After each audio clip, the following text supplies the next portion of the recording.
আসসালামু আলাইকুম এভরিওয়ান। আমার যে গল্পের 7 নাম্বার পার্ট নিয়ে চলে আসলাম। তো বেশি কথা না কয়ে চলুন গল্প শুরু করা যাক।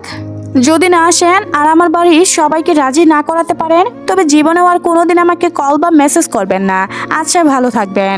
তুমিও ভালো থেকো আর কোনো প্রকার টেনশন করো না, আমি অবশ্যই আগামীকাল আসবো। আচ্ছা, কল কেটে গেলো। অন্তর ফোন রেখে শুয়া থেকে উঠে বসলো। সঙ্গে সঙ্গে এলোমেলো চুলগুলো কপালের পর আড়েছে পড়লো। তার স্বাধীর ঘুমের 12টা বেজে গেল প্রসূতির কোলে। তবে কলের চিন্তা গাঢ় তাজা পড়ল। কি হয়েছে তার প্রিয়সীর? যেই প্রার্থনা তার ভালোবাসাকে গুরুত্ব দেয় না, ভালোবাসার কথা বললেই হেসে উড়িয়ে দেয়, নয়তো কল কেটে ফোন বন্ধ করে রাখে, সে হঠাৎ কল দিয়ে বিয়ের প্রস্তাব নিয়ে যেতে বলছে কেন? কিছু ঘটেছে? বিছানা ছুঁড়ে নেমে দাঁড়ালো অন্তর। এখন আর ঘুম আসে না তার। জিমে গড়া সুঠাম দেহের উদর, পরনে ধূসর রঙের ট্রাউজার, এলোমেলো চুল, রুমের জানালার দরজা বন্ধ সব। জানালার পর্দা গুলে বাহিরের মৃদু আলো প্রবেশ করছে রুমে। সে মৃদু আওয়াজ ব্যতীত কোনো আওয়াজ নেই রুমে। তার শ্বাস নেওয়ার শব্দ হচ্ছে না। প্রথমে সে ফ্রেশ হলো, তারপর রুম থেকে বের হলো। সে ছাড়া বাড়িতে কেউ নেই। তাকে ধরে বেঁধে নিয়ে যাওয়ার চেষ্টা করা হয়েছিল, তবে শেষ পর্যন্ত কেউ নিতে পারেনি। পুরো বাড়ি শুনশান, অন্ধকারে ডুবে আছে প্রায়। ড্রয়িং রুমের দেওয়াল ঘড়ি টিক টিক আওয়াজ অনেক জোরে শোনাচ্ছে। ড্রয়িং রুমের লাইট জ্বালিয়ে রান্নাঘরের দিকে এগালো কফি বানানোর জন্য। কফি না খেলে মাথা হালকা হবে না। হঠাৎ ঘুম থেকে ওঠার কারণে মাথা ধরে গিয়েছে। প্রার্থনার কথা ভাবতে ভাবতে তার উষ্ঠজোড়া প্রসারিত হলো। সসপ্যানে পানি নিয়ে চুলায় বসিয়ে সুর তুলে গিয়ে উঠল। বাবার ডাক শুনে রুম থেকে বেরিয়ে নিচে নেমে এলো প্রার্থনা। ড্রয়িং রুমে আদিলের বাড়ির কেউ নেই। তার বাড়ির সবাই সোফায় বসে আছে। মেয়েকে নিজের পাশে বসালেন বাজিত সরকার। মাথায় হাত বুলিয়ে আদরি গলায় বললেন, আদিলকে কেন বিয়ে করতে চাচ্ছিস না? প্রার্থনা বাবার মুখের দিকে তাকিয়ে বলল, আমি ওকে বিয়ে করব না। অন্য যেখানে বিয়ে দিবে সেখানেই করব, শুধু ওকেই করব না। না করার কারণটা কি? আদিল যথেষ্ট ভালো ছেলে, ওদের অবস্থাও আলহামদুলিল্লাহ ভালো। আদিল তোকে ভালো রাখবে। তাছাড়া আদিলের সঙ্গে বিয়ে হলে তুই আমাদের কাছে থাকতে পারবি সারা জীবন। ভরা বিরিনির মতো টলমল চোখ জোড়া নিয়ে ভাইয়ার দিকে তাকালো প্রার্থনা। রেহান অসহায়ের মতো তাকিয়ে রইল বোনের দিকে। সে বাবাকে বোঝানোর অনেক চেষ্টা করেছে, কিন্তু বাজিত সরকার কিছুতেই বুঝতে চাচ্ছেন না। তিনি বুঝতে পারছেন না আদিলকে বিয়ে না করার কারণটা কি। আদিল ভালো ছেলে, দেখতেও সুদর্শন, ওদের অবস্থাও ভালো। তাছাড়া আদিলও বড় জব করে, মাস গেলে মোটা অঙ্কের স্যালারি পায়। এমন একটা ছেলেকে বিয়ে না করার উপযুক্ত একটা কারণ তো দেখাতে হবে। তাছাড়া আদিলের সঙ্গে বিয়ে হলে তিনি নিশ্চয়ই থাকতে পারবেন। তার মা মরা মেয়েটা ভালো আছে, সারা জীবন তাদের ভাইদের কাছে কাছাকাছি থাকতে পারবে। বিপদে আপদে ভাইয়ের পাশে পাবে। প্রার্থনার সায়নের দিকে তাকালো টলমল চোখে। মেয়েটা বাপ ভাইয়ের সামনে যতটা আহ্লাদি হোক না কেন, তার চোখে খুব একটা পানি দেখেনি এবারের মানুষ। সে শক্ত মনের মানুষ, সহজে কাঁদে না। বড় হওয়ার পর তার চোখে পানি দেখেনি কেউ। সায়ন কাকার দিকে তাকিয়ে বলল, কাকা বাদ দাও না। প্রার্থনা যখন আদিলকে বিয়ে করতে চাচ্ছে না, তখন এই বিয়ে আর কিছুই বলার নাই ওকে। আদিলের চেয়ে ভালো ছেলে এই দুনিয়াতে নেই নাকি? আমরা আদিলের চেয়েও ভালো ছেলে খুঁজে বের করব আমাদের ছোট্ট বুড়ির জন্য। বাজিত সরকার ভাতিজির দিকে তাকিয়ে বললেন, আদিলকে বিয়ে করলে সমস্যাটা কোথায়? ওর মতো ভালো ছেলে আজকাল পাওয়া যায়? বিল্লাল সরকার বললেন, আদিলের যদি কোনো দোষ টোষ থাকে তাহলে বলুক। শুধু শুধু কেন বিয়ে করবে না বলে এভাবে জিদ করছে?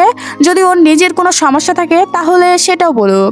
আমাদের কাছে যদি নাই বলতে পারে, তাহলে নীতি আছে, মা আছে, তাদের কাছে বলুক। প্রার্থনা কাকার দিকে তাকিয়ে বলল, তুমি যা ভাবছো এমন কিছু নয়। আদিল ছাড়া অন্য যার সঙ্গে বিয়ে দিবে তাকেই বিয়ে করে নিব, এক কথায়। এমন কোনো কারণ যখন নেই, তখন শুধু শুধু কেন এভাবে বেঁকে বসে আছিস? আমি ওই আদিলকে বিয়ে করব না বলছি তো, অন্য যার সঙ্গে বিয়ে দিবে তাকেই বিয়ে করে নিব, এক কথায়। প্রার্থনা একটু থেমে গলার আওয়াজ খা দিয়ে নামিয়ে বলল, আদিলের চরি। বাজিত সরকার মেয়ের কথায় ভালোভাবে না শুনে বললেন, আচ্ছা ঠিক আছে, আদিলকে যখন বিয়ে করতে চাচ্ছিস না, তখন আর এই বিয়ের বিষয়ে কোনো কথা হবে না। প্রার্থনার চোখ জোড়া চকচক করে উঠল বাবার কথা শুনে। বিল্লাল সরকার বললেন, তুই যেন কি বলতে চেয়েছিলি? প্রার্থনা দুদিকে মাথা নেড়ে বলল, কিছু না। টি টেবিলের ওপর থাকা শাইনের মোবাইলের ফোনটা শব্দ করে বেজে উঠল। স্ক্রিনে জলজল করছে জিসানের নাম। কল রিসিভ করে ফোন কানে ধরে বলল, কেমন আছিস? আলহামদুলিল্লাহ ভালো। তুমি কেমন আছো? আলহামদুলিল্লাহ। সকলের কল করেছিলেন কেন? এমনি তোর খোঁজ খবর নেওয়ার জন্য। বাড়িতে আসবি কবে? আজকেই যাব। কি করছো? প্রার্থনা বিয়ের আলোচনা করছি। কি বলো? প্রার্থনার বিয়ে? এই আলোচনা হচ্ছে শুধু? ছেলে বাড়ি কোথায়, কি করে, নাম কি? নাম আদিল সরকার, পেশায় সিভিল ইঞ্জিনিয়ার। বাড়ি পাশের থেকে চেঁচিয়ে উঠল জিসান, গালি দিয়ে বলল, ওই হামদার চোদের সঙ্গে কিসের বিয়ে? ভাইয়ার ছোট ভাইয়ার গালি শুনে কান থেকে ফোন সরিয়ে ফেললো সায়ন। আরেকটু জোরে চেঁচালে বেচারির কানের পর্দা ফেটে যেত। ফোন লাউড স্পিকার দিয়ে বলল, কি হয়েছে, এমন করছিস কেন? আমাদের শোরটা বোন নাকি যে ওই বাইন চোদের সঙ্গে বিয়ে দিতে হবে? এই বিয়ের প্রস্তাব দিয়েছে কে, তোমরা নাকি ওরা? ওরাই নিয়ে এসেছিল। আদিলি নাকি প্রার্থনাকে বিয়ে করতে চায়। ওই মাদার চোদের এত বড় সাহস, ও আমার বোনকে বিয়ে করতে চায়। শালা শুয়োর নর্দমা কীট, ওর নজর আমার বোনের দিকেও চলে গিয়েছে। বাড়িতে এসে ওর চোখ তুলে ফেলবো আমি। জিসানের মুখের ভাষা শুনে নিস্তব্ধ বাড়ির সবাই জানে জিসান গালাগালি করে, ওর মুখ ভালো না। কিন্তু আদিলকে এইভাবে গালাগালি করছে কেন? জিসান আদিলকে আবার গালাগালি শুরু করতেই শায়ন বলল, ভাই আস্তে, বাড়ির সবাই শুনছে। শুনলে শুনুক, আমি বাড়ির কাউকে ভয় পাই নাকি? আদিলের সঙ্গে প্রার্থনার বিয়ে দিলে বাড়ির সবাইকে খুন করব আমি, পুরো বাড়িতে আগুন লাগিয়ে দিব। বিল্লাল সরকার বড় ছেলের হাত থেকে ফোন নিয়ে বললেন, হয়েছে কি, এমন করছিস কেন? কি হয়েছে আদিল, কি করেছে? তোমরা চেনো ওকে? ড্রেস চেঞ্জ করার মতো গার্লফ্রেন্ড চেঞ্জ করে ওর যত বয়স তার চেয়েও বেশি মেয়ের সঙ্গে শুয়েছে। ও তোমাদের সামনে যেমন সেজে থাকে ও মোটেও তেমন নয়। তোমাদের যদি মনে হয় আমি মিথ্যা বলছি তাহলে বলো, প্রমাণ জোগাড় করে নিয়ে আসবো আমি। জিসানের কথা শুনে উপস্থিতি সবাই শট খায়। সকলের নজর এসে থামলো প্রার্থনার ওপর। সকলকে এভাবে তাকিয়ে থাকতে দেখে কিছুটা হকচকে খালো প্রার্থনা। রেহান বলল, তুই এই সব কিছু জানতি, এজন্যই আদিলকে বিয়ে করতে রাজি হচ্ছিলে না? প্রার্থনা দুদিকে মাথা নেড়ে বলল, আমি এত কিছু জানতাম না, শুধু জানতাম আদিলের চরিত্র ভালো না।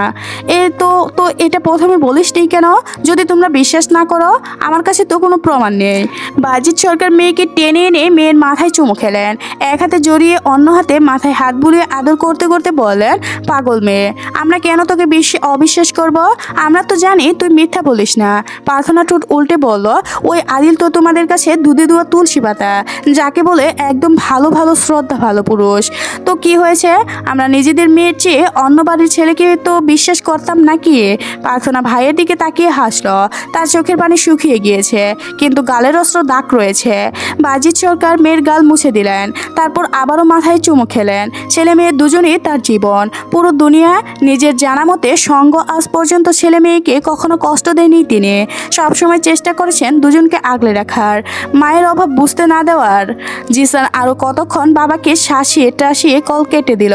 সে এখনও রওনা দিবে বাড়ির উদ্দেশ্যে। এই আদিলকে তো দেখে নিবে সে, কত বড় সাহস, তার বোনকে বিয়ে করতে চায়। 10টা না 5টা না, মাত্র 2টো বোন তাদের। জেনে শুনে এই চরিত্রহীনের সঙ্গে নাকি বিয়ে দিবে। হ্যাঁ, প্রার্থনার সঙ্গে তার বোনে না, সাপে নেউলের সম্পর্ক দুজনের। তাই বলে যে সে প্রার্থনাকে ভালোবাসে না এমনটা নয়। মিলি যেমন তার বড় বোন, প্রার্থনাও তেমন তার ছোট বোন। নিজের বোনের চেয়ে প্রার্থনাকে সে কখনো কম ভালোবাসেনি, বরং মিলির চেয়ে প্রার্থনার প্রতি তার বেশি মায়া। প্রার্থনা ভীষণ খুশি, মনে মনে বিস্তার হাসলো সে। জিসান এই প্রথম কাজের মতো একটা কাজ করলো, যা হোক তাকে আর বেশি কিছু বলতে হলো না। সে যদি বলতো আদিলের চরিত্রের সমস্যা, তাহলে বাড়ির সবাই অবশ্যই তাকে জিজ্ঞাসা করতো আদিল কি করেছে, কোন চরিত্রের সমস্যা। সে তো বলতে পারতো না। সে যখন ছোট ছিল তখন আদিল তাকে বড্ড টাচ করেছে, তার স্পর্শীয় স্থানে রয়েছে। খুব বাজেভাবে ছুঁয়ে দিয়েছে। অন্য যাদের সঙ্গে এসব করেছে, যাদের নাম প্রার্থনা জানে, তারাও এখন বড় হয়ে গিয়েছে। আর তার যেমন নিজের সঙ্গে ঘটনা ঘটে অন্য কাউকে বলতে অস্থিরবোধ হয়, জড়তা কাজ করে, লজ্জা লাগে, অন্য কেউ যেন যা তা ভাবে লাগে না। তাদের নিশ্চয়ই এমনটা হয়। সব কথা কি আর বলা যায়? কিছু কথা থাকে সেগুলো সারা জীবন অন্যদের অজানায় থেকে যায়। প্রার্থনাও কাউকে জানাতে চায় না, না নিজেরটা আর না তো অন্যটা। আর আলিয়াকে সে প্রমিস করেছে, আল্লাহর নামে কসম করেছে, আলিয়ার সঙ্গে ঘটনা ঘটে কাউকে বলবে না সে, যেমন পরিস্থিতি আসুক না কেন। যা গোপন তা গোপনে, কথা খেলাপ করবে না সে কোনোদিন। অন্য কোনো দিনও যদি সকলের সামনে এসব চলে আসে তবে আসবে, কিন্তু এই ঘটনাগুলো কোনোদিন মুখে বলতে পারবে না সে, কোনোদিনই না। প্রার্থনা সোফা ছেড়ে উঠে হেলে দুলে সিঁড়ির দিকে গেল। সকিনা বেগম সিসি করে বললেন, হাই খুদা, এটা কি পোলা বানাইছে জিন্না? ওই শ্যামরা তো ভালা মানুষের মুখোশ পয়রা আজ তো ইবলিশ শয়তান। 12 ভাতারি লইগা শুয়ে আছে, আমার নাতিনেরে বিয়ে করতে আয়। কত বড় কলিজা শ্যামরার। নীতি দাদির দিকে তাকিয়ে চাপা সুরে বলল, এসব কি কথা বলেন দাদি? আব্বারা তো আছেন এখানে। আছে তো কি হয়েছে? ওই শ্যামরা আবার খালি আসুক এই বাড়িতে, ঝাঁটার আগায় টাটকা লাগাইয়া ওর ওর মুখে মারমো। দাদির কথা আর মুখে এক্সপ্রেশন দেখে হা হা করে হেসে ওঠেন সায়ন। সঙ্গে বাকিরাও। রেহান বোনের রুমে এলো। প্রার্থনা স্টাডি টেবিলে গুছাচ্ছে। মেয়েটা বড্ড অগুছালো, নিজের স্টাডি টেবিলটাও কখনো গুছায় না। রেহান নয়তো নীতি গুছিয়ে দেয় সব সময়, তোবা এলোমেলোভাবেই সে গুছিয়ে দিয়ে যায়। পুরো রুমটাও তাদের কাউকে না কাউকে গুছিয়ে দিতে হয়। ভাইয়াকে দেখে হাসলো প্রার্থনা, রেহানও হাসলো। বোনের পাশে দাঁড়িয়ে আলতো হাতে বোনের ফুলাগাল টেনে মাথায় হাত বুলিয়ে দিল। বোনটাকে বেরিয়ে বিয়ে দিয়ে কিভাবে থাকবে সেটা শুধু আজকাল ভাবে সে। তার বোনটা যে খুব দ্রুত বড় হয়ে গেল, কেন এত বড় হলো? সে ছোট্টটি হয়ে থাকতেই পারলো না কেন? তাহলে তো আর বিয়ে দিতে লাগতো না। প্রার্থনা ভাইয়ের বিষণ্ণ চেহারার দিকে তাকিয়ে বলল, কি হয়েছে ভাইয়া? মুহূর্তে আবার হাসি ফুটিয়ে রেহানের ঠুটে দুদিকে মাথা নেড়ে বলল, কিছু না। টেবিল গুছাচ্ছিস কেন? সবসময় তো আমরাই করে দেই, আজ না হয় আমিই করলাম। অনেক খুশি লাগছে। হ্যাঁ। বোনের সঙ্গে রেহান আবারও হাসলো। কিছুক্ষণ চুপচাপ দাঁড়িয়ে থাকার পর লাজ শরমের মাথাকে জড়তা কাটিয়ে বলল, আদিল কি তোর সঙ্গে কখনো উল্টাপাল্টা কিছু করেছে? ভাইয়ার কথা শুনে মুহূর্তে প্রার্থনা ঠোঁটের হাসি মিলিয়ে গেল। কেমন করে যেন তার তাকালো ভাইয়ার মুখের দিকে। তারপর দুদিকে মাথা নেড়ে বলল, না না, আমার সঙ্গে কি করবে? ও সাহস হবে নাকি? তখন আদিল তোর সঙ্গে কথা বলতে আসার পর ওভাবে ভয়ে চিৎকার করলি কেন? ওই ওই আমার দিকে এগিয়ে আসছিল, আমি ভয় পেয়ে গিয়েছিলাম। রেহান আর কিছু না বলে বোনের দিকে তাকিয়ে রইল। প্রার্থনা ঘুরিয়ে ড্রেসিং টেবিলের সামনে এসে দাঁড়ালো, ড্রেসিং টেবিলের ওপর রাখা জিনিসগুলো গুছানোর বাহানা ধরে। রেহান খুব ভালো করে খেয়াল করেছে, তার কথা শোনার পর প্রার্থনার চোখ মুখ শুকিয়ে গিয়েছে। দৃষ্টি লুকানোর জন্য তার সামনে থেকে পালিয়ে গেল, যা প্রার্থনা কোনোদিনই করে না। তার চোখের সামনে ভাসতে লাগলো অনেক ঘটনা, অনেক স্মৃতি। ছোটবেলায় প্রার্থনা আদিলের জন্য পাগল থাকলেও একটা সময় পর আদিলের সঙ্গে দূরত্ব তৈরি করে নিজে থেকেই। আদিল তাকে কাছে ডাকলে কাছে যেত না, উল্টো তার চোখে মুখে ভিতর ছায়া পড়তো। আজ আদিলের সঙ্গে বিয়ের কথা শুনে কেমন রিয়েক্ট করে উঠল। বিয়ে করবে না বলে কাঁদলো, মরে যাওয়ার হুমকি দিল। যেখানে তার বাড়ির কেউ জানে না আদিলের চরিত্র ভালো না, সেখানে প্রার্থনা কিভাবে জানলো? জিসান সে প্রার্থনাকে বলেনি। এ তো শিওর সে জিসানের কাছ থেকে জানলে প্রথমে প্রার্থনা বলে দিত পুরো ঘটনা, শুধু কান্নাকাটি করতো না। আজকের গল্পটি এ পর্যন্ত শেষ হয়ে গেল। পরবর্তী পার্টও দিয়ে দেওয়া হয়েছে, তো সবাই দেখে নেবেন এবং চ্যানেলটি সাবস্ক্রাইব করে দিবেন আর একটি করে লাইক করে দিবেন। ধন্যবাদ সবাইকে, ভালো থাকবেন।